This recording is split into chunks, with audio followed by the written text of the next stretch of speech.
Congratulations. How does it Thank feel to you. be a member of the Buffalo Sabres?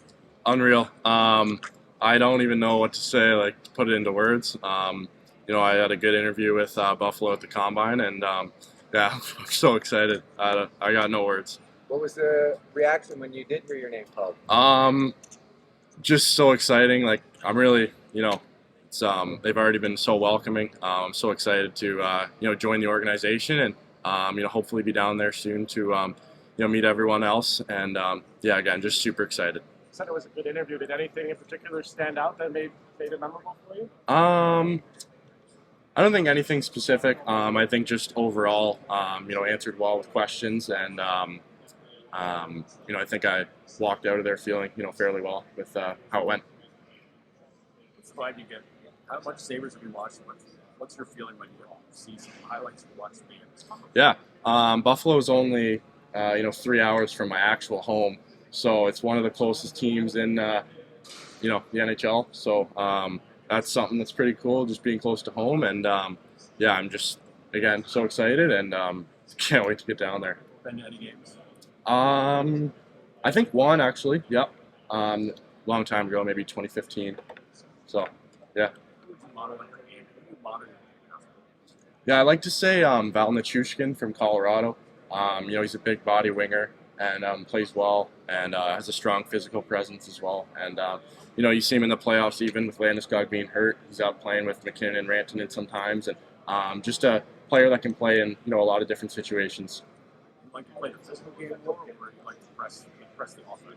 I think both. I think I'm diverse in that way, being 6'4", that I kind of have both of those different aspects and skills. So a mix of both. What was it? Was it like being involved in? You're in the Shane Ray trade, right? Yes. What was it like being involved in a blockbuster deal like that? And, going back, being expected to be a piece for the future. Yeah, was definitely kind of a shock. I wasn't expecting anything, but at the end of the day, I'm now a Frontenac, and it's an hour and a half away from home. So kind of everything's Kingston's hour and a half, Buffalo's 3 hours. So it's nice, I can see my family a lot more versus not way across the country. It's right there, and yeah. But the trade was unexpected, but it's going to work out, and I'm so excited for the next few years in Kingston. What's it been like playing in Windsor and then going to Kingston? How's that helped your development? Yeah, definitely different. Different systems, different coaching styles, different teammates. Obviously, Windsor was a 1 seed, and Kingston we were so close to making the playoffs, so a little different in that aspect. But Kingston's a team that's on the come up, and I've said this in other interviews that we're going to make a big push in this league in the next few years, and we're building up for the next 2 years. So I think just following along, and here's Corey Cooper here, the GM. So yeah, just so excited. The OHL is a tough league. How has it helped you to play in a league against such tough competition? Yeah, I was pretty lucky that I was able to play in the OHL as a 16-year-old to kind of gain some experience, and even being with guys like Matt Maggio or Wyatt Johnson, Will Cooley in my rookie year. Guys that can just kind of, help me throughout that rookie year, and then just kind of showing me the ways. It sounds cliche where you watch guys kind of go along and say like, oh, they do lots of work after, but you truly do watch and see what they kind of invest and put into themselves, and that's why they're signed players and going to play in the NHL one day. You're Buffalo with a lot of young talent. Yeah, yes, for sure. You're a skilled player, but you play a little aggressive and kind of edgy. Is the aggressiveness and edginess something you want to kind of rein down or ramp up?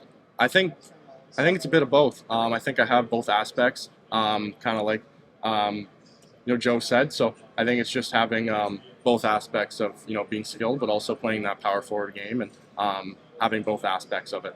Do you feel like you're really going to get comfort late in the regular season? Once you were settled in and kind of got used to maybe a different system, different teammates, and whatnot. For sure. That's exactly it. It took a little longer from going from Windsor to Kingston, but again, so happy to be in Kingston, and it's working out, and I know these next 2 years are going to be great. What stands out about the games international at the end? I think I just found my rhythm. Obviously, a little later than I would have wanted to. I wish that we had more regular season games or was able to make the playoffs and push for some wins in the playoffs. But at the end of the day, we didn't make it, and we're looking forward to next year as a group. And like I already said, we're going to make a big push in the next 2 years. Do you have any connections to anyone in the Sabres organization? No, pretty new, but also it's not like I'm going way across the country. Like I said, it's 3 hours from home. So just obviously meeting the guys at the combine, and it's pretty lucky seeing the rink at the combine and seeing the room. It's pretty, it's really nice. So yeah, super excited. And a guy like Zach Benson there. Yeah, he's a player. Just remembering him from top prospect game, U17 events, any other Canadian events. So yeah, he's a really good player, and yeah, have a lot to say about him. What do you like about him? I mean, he finished I think top 5 in scoring in the WHL as an 05. So that first is something to say, and you take along even picks before that, Savoy, his teammate years before, and other previous guys that, again, a young team that's on the come up as well.